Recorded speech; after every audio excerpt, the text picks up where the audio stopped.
So, families come in all shapes and sizes, but let's be honest, none of them are perfect. And yet, they seem to have this invisible structure that keeps our society together and actually makes us all kind of step up and do more of the right thing. And the reason I know this is because my family's not perfect, and I was never going to be a family man up until about 8 years ago when I met my wife, Mariana, and she happened to have a daughter. She was a single mother at the time. I'd never dated a single mother before. And at first my reaction was like, I don't know. I don't know if I want to get into this, but I just went with the flow, and it turned out to be one of the greatest things that ever happened to me, because a few years later, I would adopt her daughter. We would all move in together as a family.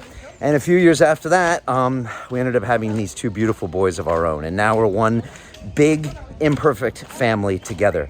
And this comes from a guy who was going to be a lifelong bachelor. I was going to be the guy with the massive apartment and the fancy cars all alone. That was going to be me. And I was going to be miserable and depressed and disconnected if I had done that. And sure, there's nothing easy about family life. It means that you have to sacrifice. You have to think of others first. You have to deal with stressful and, emotional situations. But the payoff is so massive. And the payoff is even good because I'm proud of the person I have become. When you're a father, you're always being watched, and you've got to step up and make sure you do the right thing every single day. And I'm so glad I had that accountability in the form of a 7-year-old girl to watch me and make sure I wasn't doing anything stupid. And so that's why I spoke about family in my Real Deal episode yesterday, and it's live and it's on our website.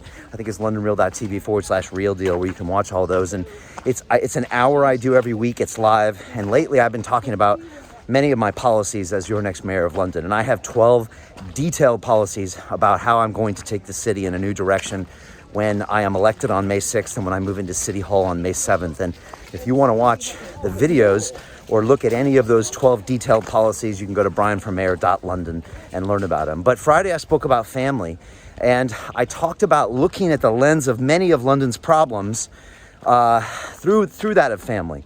And I've been talking recently about the horrific levels of knife crime that our current mayor has put us in because of promises he didn't deliver. I've talked about the complete lack of affordable housing, again, because of our current mayor and his broken promises and lies to us. And I've also spoken about the poor state of the education system and the fact that our younger generation have never been so down and depressed about their futures. But I've never looked at all of those problems through the lens of family.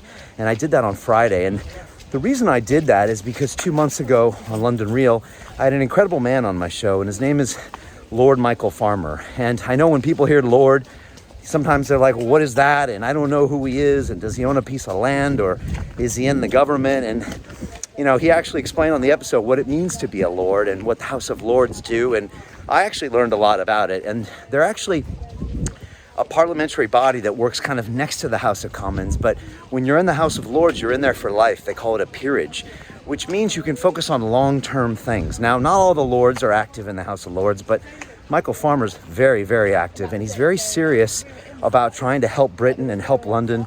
And he believes that the family structure is something that's right in front of our faces, that if we just invest in it now, it will just pay so many benefits. And his mantra is all prevention is better than cure, which is actually very similar to our mantra here at London Real and that of the Brian for Mayor campaign. We believe that, an ounce of prevention is worth a pound of cure. And Lord Farmer believes that if you invest in the family structure, again, any type of family structure, it could be 2-parent, single parent, extended family structure, if you invest in it early, it'll pay dividends later in the fact that the family will stay together, it won't break up, which almost doubles the housing needs, it won't lead to single parent homes, lack of mentorship for young men and women, which can sometimes lead to increases in crime. It doesn't tax the education system like so many times we see where we look at our schools to almost be our babysitters, our parents for our kids. And so Lord Farmer talked about these ideas of the family, and it really got me inspired, and it was really the basis of my Family First policy.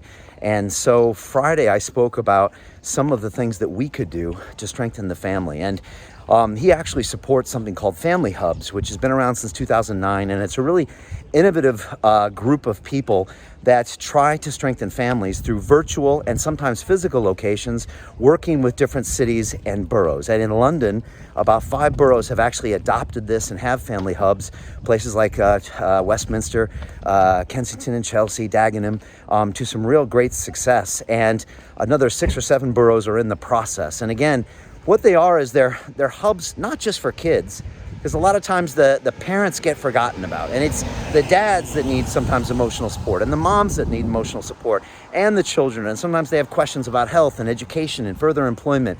The family hubs do all of that, and I spoke a lot about these organizations and how, as your next mayor of London, I want to see if we can get these hubs incorporated into various boroughs in a way that's bespoke to the borough, in a way that the local councils think might be the best for them, working with local community centers or local athletic groups or local churches or whatever it takes to do the best thing we can to give those families early help before the unit gets destroyed. And my mom was a single mother. She raised three kids herself. She took us all over the world. She got us great education. But the truth is she could have used more help. She really could have used more help. And I was one of these latchkey kids. I got home at 3 o'clock and I had 5 hours alone with myself till my mom got home, because she was working a job to pay for all of us. And so, and my wife was doing the same thing. She used to, work really long hours in retail while her daughter would have to have someone else care for her. And so it's all about giving single mothers